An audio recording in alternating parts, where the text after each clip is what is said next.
세계 최강의 인재들이 유대인인 이유는 무엇일까? 어느 유대인이 아들을 예루살렘의 학교에 입학시켰다. 그는 아들이 공부를 하는 동안 병이 들었다. 죽음을 앞두고 유서를 썼는데 거기에는 전 재산을 노예에게 물려주되 아들이 원하는 것 한 가지는 꼭 들어주라는 내용이 적혀 있었다. 아들은 아버지의 장례를 치른 다음 랍비를 찾아갔다. 그리고 불평하면서 물었다. 왜 아버지는 저에게 재산을 물려주지 않았을까요? 랍비가 대답했다. 아버지는 자네를 진심으로 사랑하셨네.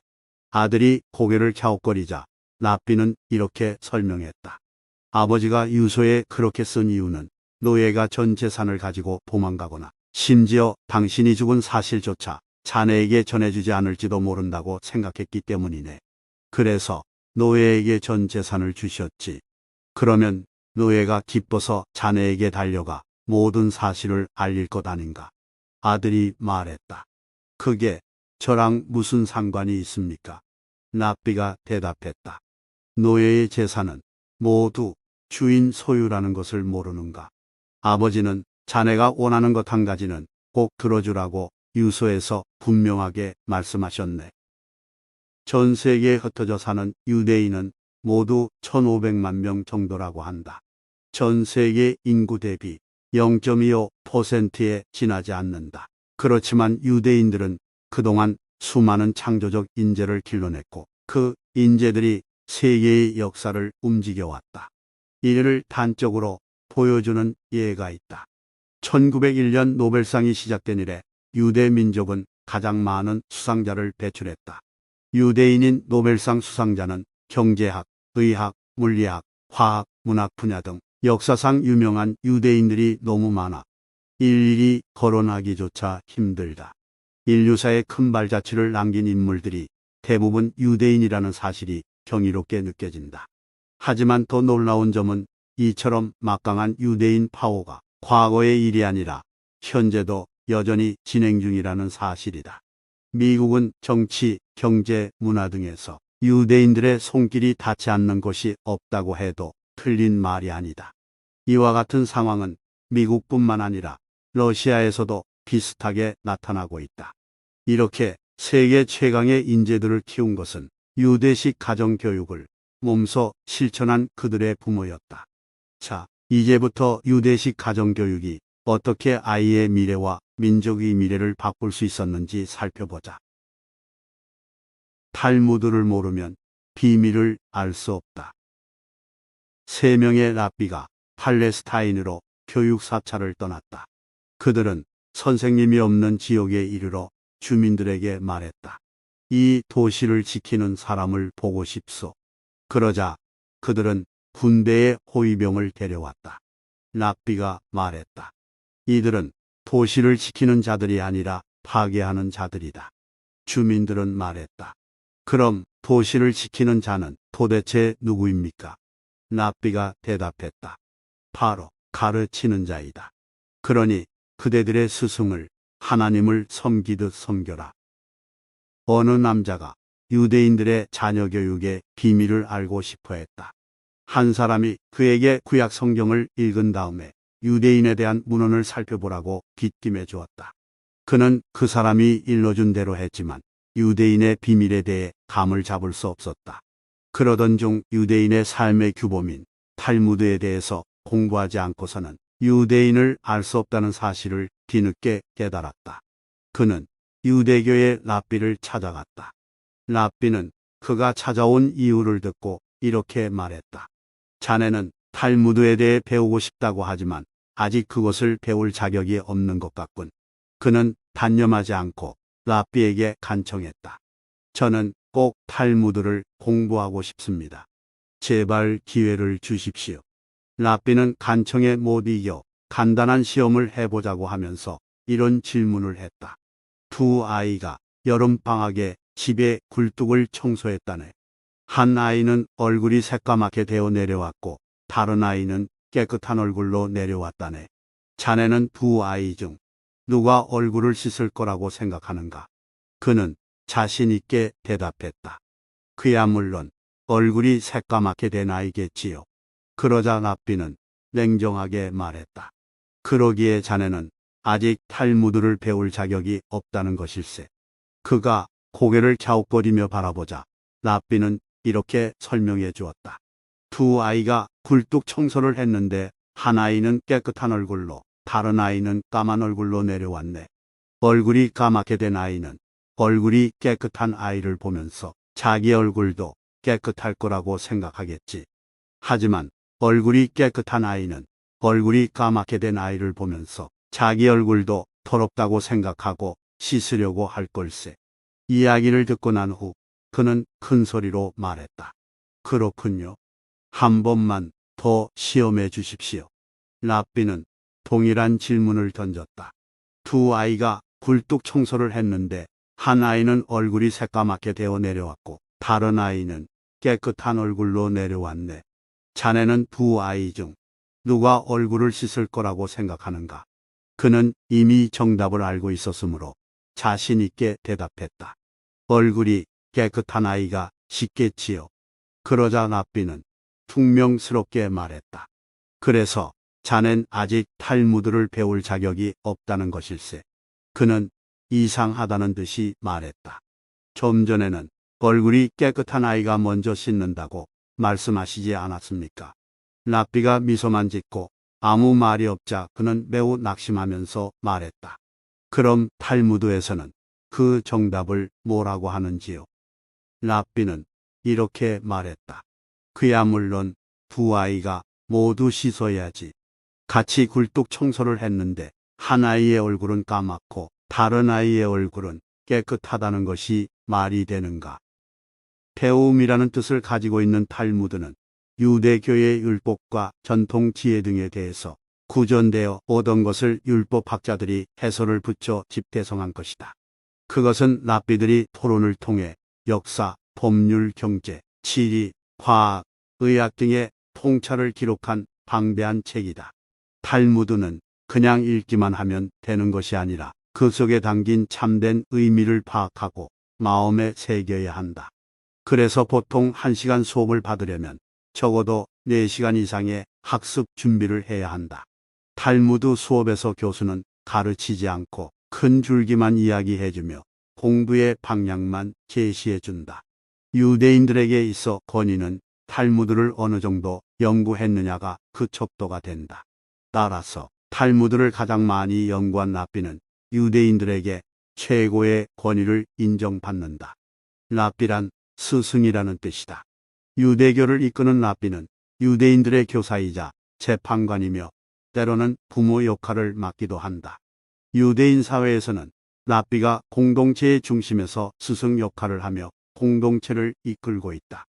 유대인은 자신의 지식과 지혜를 자녀들에게 전해주는 것이야말로 부모의 가장 큰 역할이라고 생각한다. 그래서 아이들도 학문에 대한 열의가 높고 무엇을 배우든지 철저히 배운다.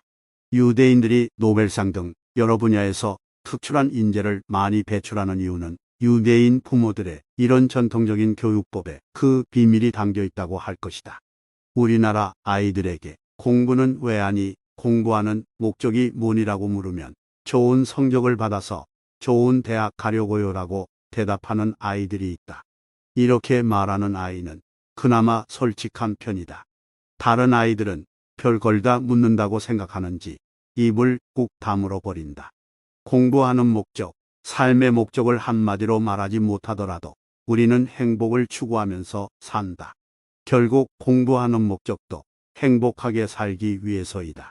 부모는 아이에게 왜 공부를 해야 하는지, 공부하는 목적이 무엇인지에 대해 대화를 나누면서 아이가 폭넓은 교양과 지식을 쌓을 수 있도록 좋은 환경을 만들어 주어야 한다. 어떤 환경에서 배우느냐에 따라 아이의 교육이 달라지기 때문이다. 유대인 교육의 핵심은 대화식 교육법이다. 스승의 질문과 제자의 대답이다. 사람의 입은 하나인데 귀는 둘이다. 왜 그런가? 이야기하는 것보다 더 많이 듣고 잘 들어야 한다는 뜻입니다. 사람의 눈은 흰 부분과 검은 부분으로 이루어져 있다.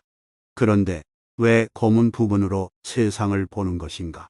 그것은 세상을 어두운 면에서 보는 편이 좋기 때문입니다. 밝은 면에서 보면 지나치게 자신에 대해서 낙관적인 사고 방식을 갖게 되기 때문에 그로 인해 교만해지지 않도록 경계하기 위함입니다. 유대인의 가정교육의 핵심은 대화식 교육법이다. 유대인 부모는 아이를 가르쳐야 할 대상이 아닌 동등한 인격체로 생각한다.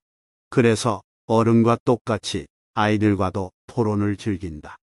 이런 대화식 교육이 가능한 것은 자녀에 대한 사랑이 있고 자녀 안에 하나님이 역사하고 계시다는 것을 믿기 때문이다. 이런 대화식 교육법은 부모에게 인내와 절제력을 요구하지만 아이의 생각하는 힘을 키워주는 데는 이만한 것이 없다. 대화식 교육은 아이에게 논리적 사고를 할 수 있는 바탕을 길러주고 나아가 자신의 의견을 당당하게 말할 수 있는 자신감을 키워준다.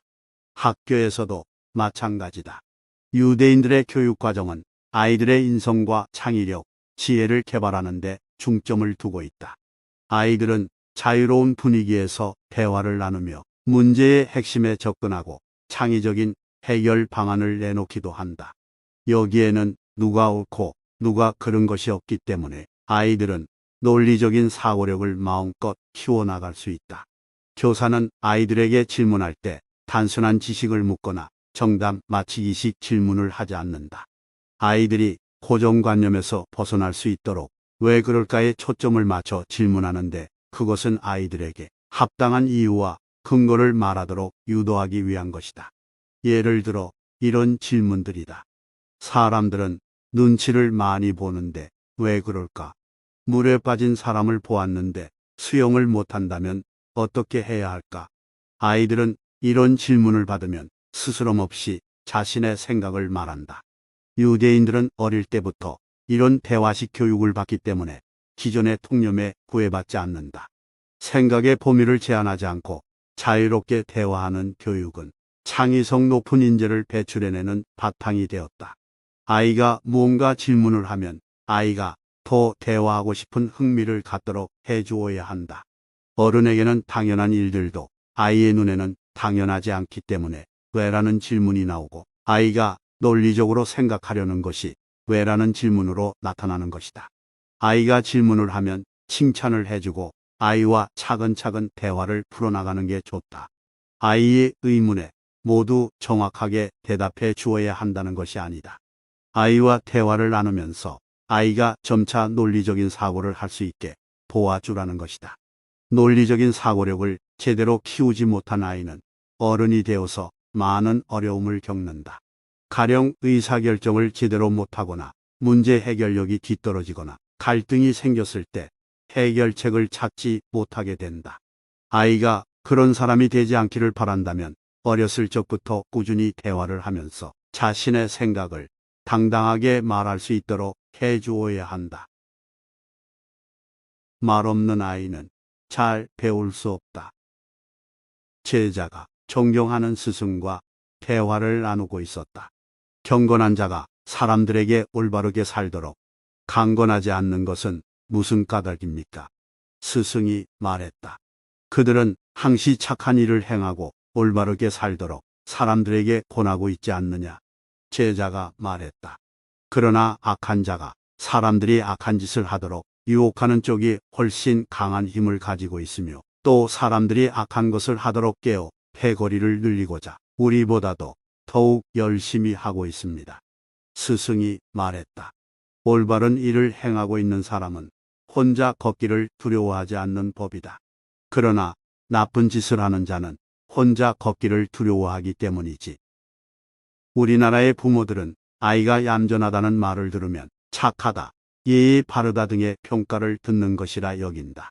부모나 교사는 얌전한 아이는 말을 잘 듣고 야단을 칠 일이 별로 없다고 생각한다. 사실 얌전한 아이는 저학년 때에는 학교에서 내주는 과제를 불평 없이 하고 공부도 시키는 대로 하기 때문에 칭찬을 듣는 일이 많다. 하지만 고학년이 되면 학습 의욕이 떨어지고 능력을 제대로 발휘하지 못하는 경우가 종종 있다. 우리나라 학생들은 어릴 때는 궁금한 것이 있으면 질문을 많이 하지만 고학년이 되면 거의 질문을 하지 않는다. 의문이 있어도 질문을 하지 않고 넘어간다. 그저 정답 맞추기에 급급할 뿐이다. 그러나 유대인 부모는 아이가 말수가 적고 얌전하면 자발성이나 사회성이 떨어지는 것으로 본다. 아이가 자기 생각을 말로 잘 표현하지 못하는 것은 배우려는 자세가 부족하다고 판단하는 것이다. 유대의 속담 중에는 말 없는 아이는 잘 배울 수 없다는 말이 있으며 탈무드에는 침묵하는 것은 배우는 것을 거부하는 것이다라는 말이 나온다. 유대인들의 학습 방식은 질문과 토론이기 때문에 자신의 생각을 논리적으로 분명하게 말하지 못하면 배우는데 큰 어려움을 겪는다. 유대인들은 두 사람이 함께 앉아서 어떤 주제를 놓고 토론하고 분석하는 일이 생활화되어 있다. 계속되는 대화에서 질문을 하려면 생각을 해야 하기 때문에 자연스럽게 공부가 되는 것이다. 그러면서 어떤 일이나 현상에는 수많은 관점이 존재한다는 것을 배운다. 어릴 때부터 대화를 하면서 성장하는 유대인 아이들은 부모와 교사에게 서슴없이 질문을 하고 그 과정에서 공부에 재미를 붙이고 배운 것을 어떻게 활용할 것인지를 생각한다. 정답을 맞히는데 집중하는 것이 아니라 학습 과정을 완전히 이해하는 데 목적이 있다. 다양성과 창의성이 중요해지는 세상에서 사람들과의 대화나 토론을 통해서 논리적으로 분석하고 사고하는 능력을 가다듬는 것은 큰 도움이 된다. 이처럼 유대의 부모와 교사는 아이들이 호기심을 갖고 질문을 하면서 탐구 정신을 기르도록 신경을 쓴다. 이런 교육 환경에서 자라기 때문에 유대인들은 어른이 되어 사회생활을 할 때에도 자신의 의견을 제대로 전달하지 못해 어려움을 겪는 경우가 거의 없다. 스스로 공부하고 남의 말에 귀를 기울이며 책을 읽고 토론하는 것은 굉장히 멋진 일이다. 아이가 어릴 때부터 집에서 자주 토론해보자. 서로 엇갈린 의견을 자유롭게 교환하는 것이 습관이 되면 아이는 토론하는 일에 흥미를 가지게 될 것이다. 아이의 사고력을 자극하되 부모의 사고를 강요하지 말고 아이 스스로 분석하고 의사표현의 능력을 키워주는데 중점을 두자. 그러면 아이는 가정에서 존중받으며 자기 생각을 형성해 가게 된다. 생각을 말로 표현하다 보면 확고한 자아 정체성이 길러진다. 또한 토론이란 타인의 인격이나 자존심을 무시하는 것이 아니라 사실에 근거해서 상대와 의견을 주고받는 것임을 알게 될 것이다. 두뇌를 활용하는 습관을 들이게 한다. 여행 중인 두 나그네가 길을 잃어 산속을 헤매다 외딴 집을 발견하게 되었다. 그 집은 주인 없는 빈집이었는데 높은 천장에 과일이 가득 든 바구니가 걸려 있었다. 허기진 두 사람이 급한 마음에 바구니에 손을 뻗어 보았지만 너무 높은 곳이라 손이 닿지 않았다. 그러자 한 사람은 화를 내며 집을 뛰쳐나가 버렸다. 반면에 남은 한 사람은 끝까지 포기하지 않았다.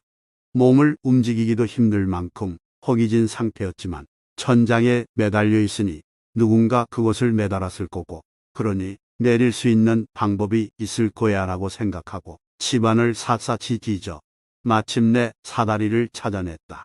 사다리를 타고 천장에 올라가 과일로 배를 채운 나그네는 가벼운 마음으로 다시 여행길을 떠났다. 그러나 빈집을 뛰쳐나간 나그네는 굶주림에 못 이겨 길에 쓰러져 숨을 거두고 말았다. 어려운 상황에 부딪혔을 때 사다리를 한 칸씩 올라가 과일을 손에 넣듯이 유대인들은 어려서부터 문제를 스스로 해결해 나가는 태도를 배운다. 유대인이 그동안 지적인 연구에서 선도적인 위치를 지켜온 것은 이렇게 주체적으로 문제를 해결하는 교육을 받았기 때문이다. 그런데 우리나라 부모들은 아이에게 무엇이든 챙겨주려고 한다. 그것이 버릇이 되면 아이는 스스로 하고 싶은 욕구나 열정이 사라진다.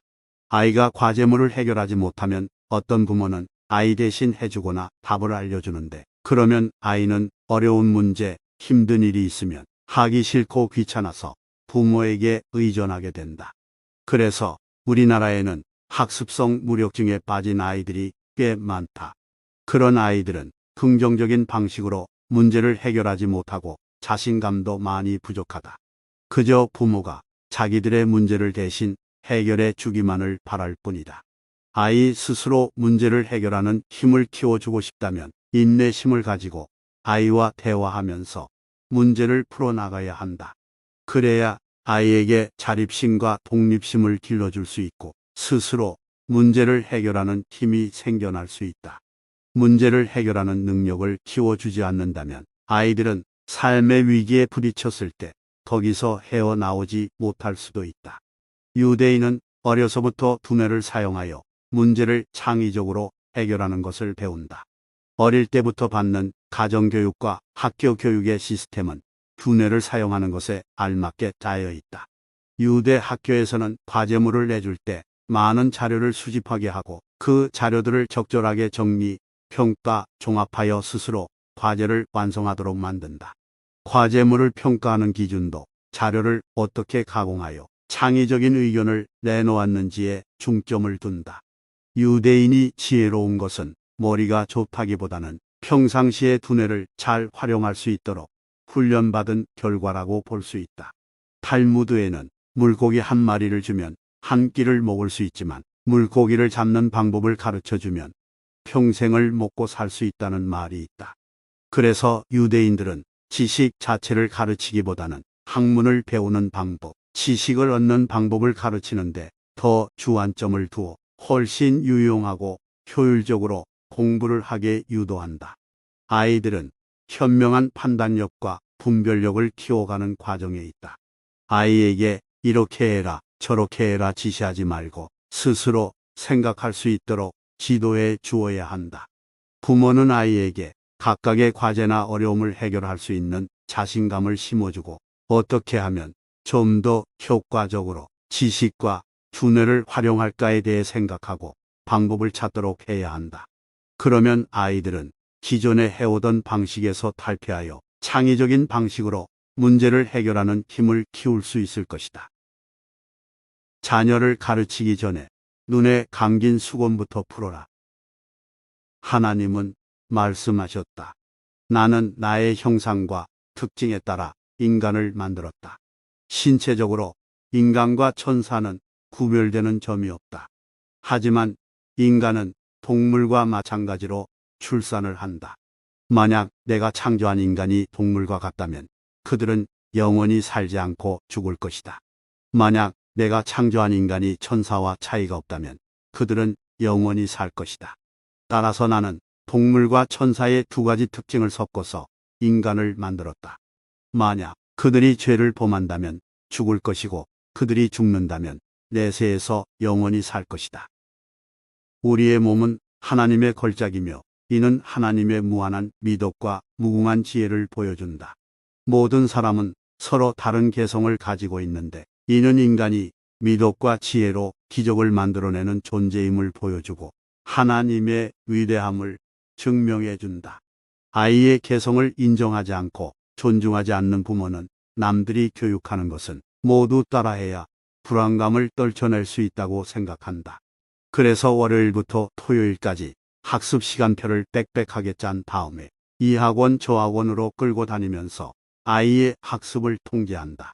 이런 식으로 부모가 내 아이는 뭐든지 잘해야 한다는 중압감에 시달리면 아이의 경쟁심을 계속해서 부추기게 되고 결국 아이는 다른 사람보다 앞서야만 부모에게 인정받을 수 있다고 생각하게 된다. 반면에 지혜로운 부모는 아이들을 경쟁적인 환경으로 몰아넣지 않는다. 그들은 아이를 키울 때 아이의 개성을 인정하는 마음을 가지고 있다. 그래서 자신의 아이를 다른 아이들과 비교하지 않으며 내 아이가 다른 아이들보다 뒤처진다는 시각으로 보지도 않는다. 그 누구보다 아끼는 자식이라면 더욱더 아이의 개성을 인정해 주어야 한다. 개성을 존중하라고 해서 부모 마음대로 아무렇게나 길러도 좋다는 말이 아니다. 자녀 교육에는 정해진 정답이 없으니 아이의 개성에 맞는 교육 방식을 찾기 위해서 더욱 노력해야 한다는 말이다. 아이가 좋아하는 일이 있어서 스스로 하고 싶다는 마음이 들어야 재능도 키울 수 있다. 요즘 사회에서는 어느 한 가지 분야에서 독창적인 생각이나 탁월한 능력을 지닌 사람을 요구하고 있다. 앞으로는 더더욱 전문성과 개성을 가장 중요하게 생각하는 시대가 될 것이다. 유대의 속담에는 100명의 유대인이 있다면 100개의 의견이 있다는 말이 있다. 이 말은 모든 인간은 저마다 개성이 있는 존재라는 것을 의미한다. 모든 아이에게는 저마다의 개성과 소질이 있다. 아이들을 일률적인 잣대로 평가하지 말고 각자 타고난 개성에 따라 긴 안목으로 지켜봐야 한다. 다른 사람과 뭔가 다른 뚜렷한 개성을 지니고 성장하는 것이야말로 아이의 좋은 장래를 위해 복된 일이다.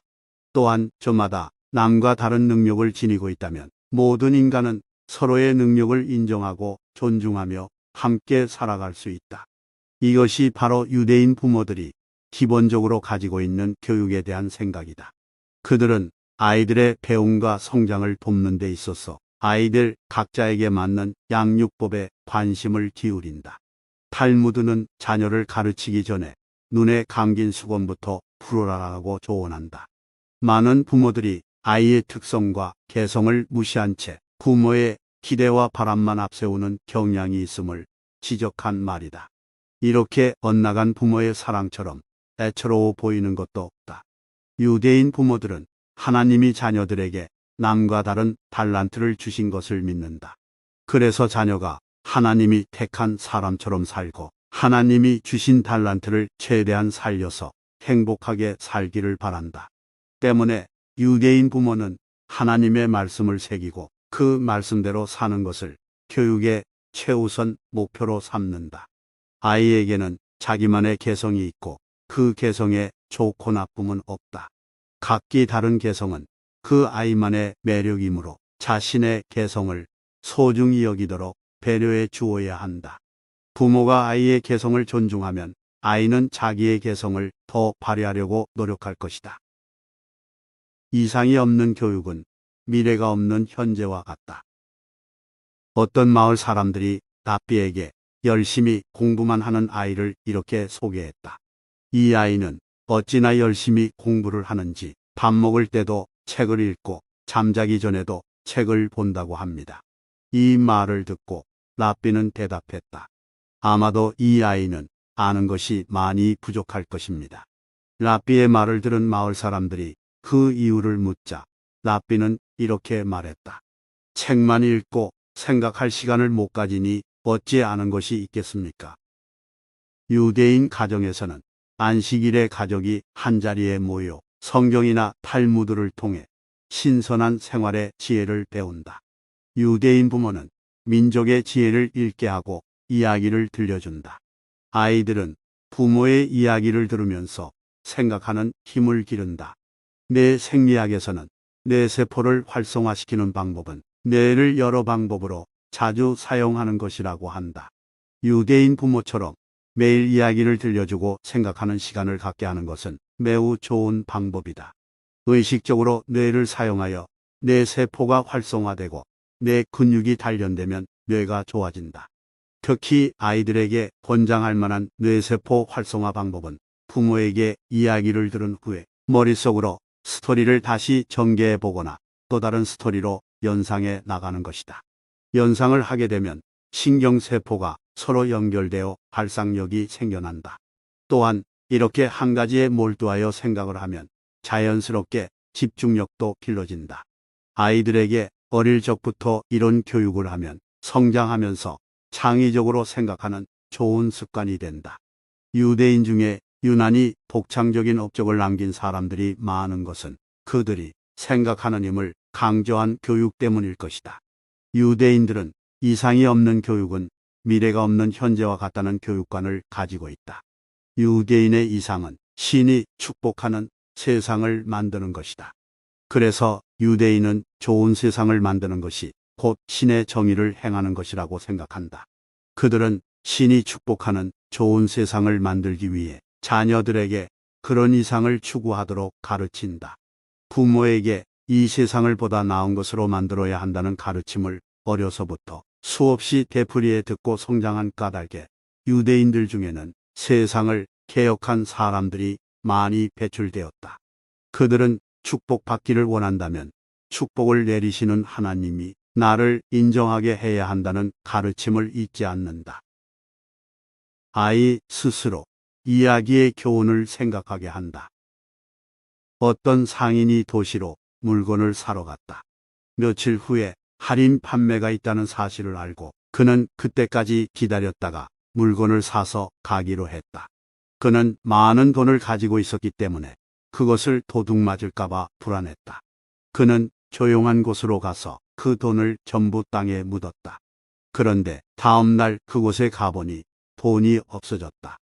아무리 생각해 보아도 알 수 없는 일이었다. 그가 돈을 땅속에 묻는 것을 본 사람은 아무도 없었으므로 어떻게 해서 돈이 없어졌는지 알 수가 없었다. 주위를 둘러보니 거기서 가까운 곳에 집 한 채가 있었다. 그는 그 집의 벽에 구멍이 뚫려 있는 것을 발견했다. 그래서 그는 그 집에 살고 있는 사람이 구멍을 통해서 자기가 돈을 땅에 묻는 것을 몰래 보고 있다가 후에 꺼내간 것이라고 생각했다. 상인은 그 집에 살고 있는 사람을 만나서 이렇게 말했다. 댁은 도시에 살고 계시니까 머리가 영리하시겠군요. 제게 지혜를 좀 빌려주십시오. 전 물건을 사려고 이 도시에 왔는데 돈이 든 자루를 2개 가지고 왔습니다.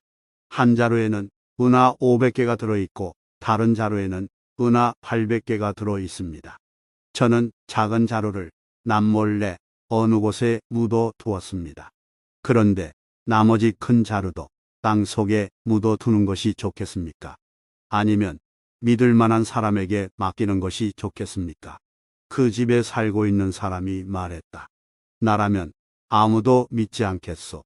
먼저 작은 자루를 묻어 둔 곳에 함께 묻어 두겠소. 상인이 돌아가자 욕심 많은 그 남자는 자기가 훔친 돈자루를 처음 있던 자리에 다시 묻었다. 상인은 그것을 지켜보고 있다가 자기의 은하가 들어있는 자루를 무사히 찾아갔다. 유대인은 이야기를 좋아한다. 구약 성경이나 탈무드에는 오랜 역사와 전통이 빚어낸 어마어마하게 많은 이야기가 담겨 있다. 유대인 부모는 시간 날 때마다 아이에게 이런 이야기들을 들려주는데 거기에는 반드시 마음에 새겨야 할 교훈이 포함되어 있다. 유대인 부모는 탈무드에 있는 이야기를 들려주면서 아이들이 사고력을 기를 수 있도록 유도한다. 만약에 머리가 둘인 아기가 태어난다면 이 아기는 2사람인가 아니면 1사람인가?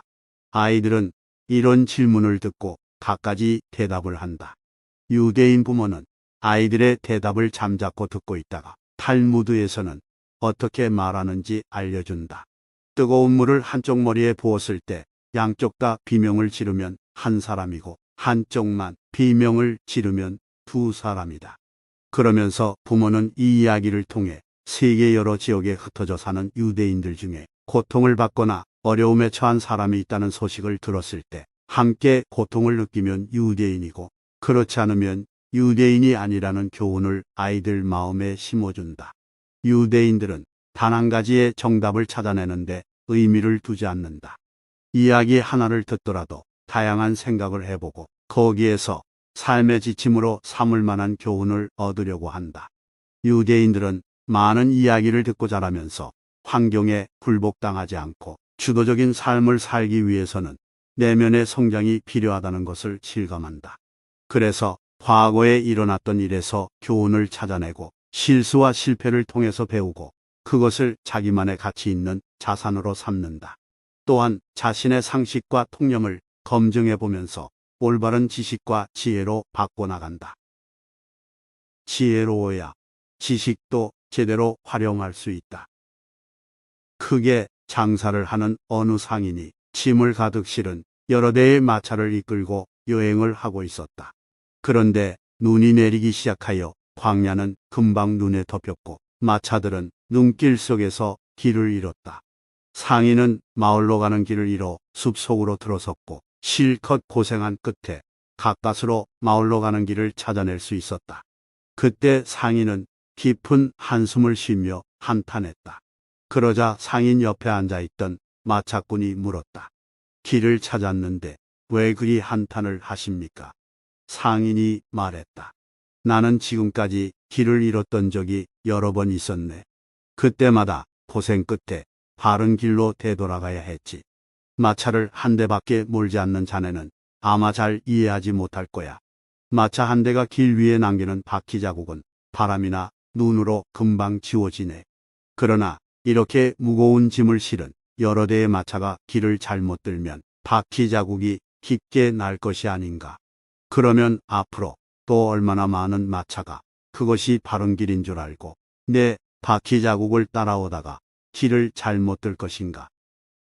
가르치다와 이끈다의 의미는 사뭇 다르다. 가르친다는 것은 지식이나 기능, 이치 따위를 수동적으로 배우려는 사람에게 익히게 하는 것이지만, 이끈다는 것은 상대방으로 하여금 스스로 생각하고 이해한 다음에 목적하는 것으로 따라오게 하는 것이다. 유대인은 가르치기보다는 이끄는 태도를 존중한다. 많은 지식과 판단력을 갖춘 사람의 사회적 책임은 막중하다. 유대 사회에서도 탈무드에 정통한 사람에게는 막중한 책임이 주어진다. 그에게는 탈무드의 정신을 존중하는 것이 요구되고 지적인 대화로 사람들을 이끌어야 하는 책임이 부여된다. 지적인 대화가 가능하려면 지식과 지혜를 모두 갖추어야 한다. 지식과 지혜는 비슷한 것 같으면서도 크게 다르다. 지식은 어떤 대상에 대하여 배우거나 실천을 통하여 알게 된 명확한 인식이나 이해다. 지혜는 사물의 이치를 빨리 깨닫고 사물을 정확하게 처리하는 정신적 능력이다. 따라서 지식과 지혜를 모두 갖춘 사람은 박식하면서 현명하고 슬기롭게 판단할 수 있는 능력을 가지고 있다. 그런데 우리나라의 교육은 지식 습득에 집중되어 있다. 학교에서는 더 많은 지식을 주입하는 데만 급급하고 어떻게든 좋은 대학에 합격하게 만드는 것이 목표가 되었다. 문제는 이렇게 가르치는 지식은 자신의 것이 되기 어렵다는 점이다. 억지로 외워서 알게 된 지식은 결코 오래가지 못한다. 지식을 이해하고 삶에 응용할 수 있어야만 진짜 지식이 된다. 지식은 인생을 살아가는 데 있어서 필요한 여러 조건 중 하나일 뿐이다. 어떻게 살 것인지, 지식을 자신의 삶에 어떻게 적용할 것인지를 결정하는 것이 바로 지혜이다. 유대인들은 지식에 앞서 지혜를 가르친다. 지혜로워야 지식도 제대로 활용할 수 있다고 보기 때문이다. 지혜는 지식을 올바로 사용함으로써 평생을 지탱하게 해주는 힘의 원천이며 누구도 빼앗지 못하는 자신의 귀중한 재산이다. 부모가 잡은 물고기를 억지로 입속에 넣어주는 한국식 교육과 물고기를 낚는 지혜를 가르치는 유대인 교육은 앞으로 어떤 결과를 가져올까? 다양한 독서와 토론을 통해 삶의 지혜를 터득하는 유대인과 오로지 대학 입시를 위해 인생의 황금기를 지식 습득에만 열을 올리는 한국인의 미래는 분명히 다를 것이다. 오늘날 유대인이 이룬 성취는 지식보다 지혜를 앞세운 교육의 힘을 보여주는 분명한 증거라고 할 수 있다. 최고의 부모가 되기 위한 필독서, 유대인 부모들의 소문난 교육법에는 이야기를 통해 자연스럽게 유대인 부모의 교육법에 대해 설명하고 있습니다. 그리고 그 천재교육법이 우리가 생각하는 것보다 특별하지 않고 평범하다는 사실에 우리 자녀에게도 충분히 적용할 수 있다는 것을 알 수 있습니다. 부모의 올바른 교육을 통해 우리 아이의 지혜와 창의력을 키워 아이가 자신의 인생을 주도적으로 살 수 있도록 도움을 줄 수 있는 도서, 유대인 부모들의 소문난 교육법을 정독해 보시는 걸 추천드립니다.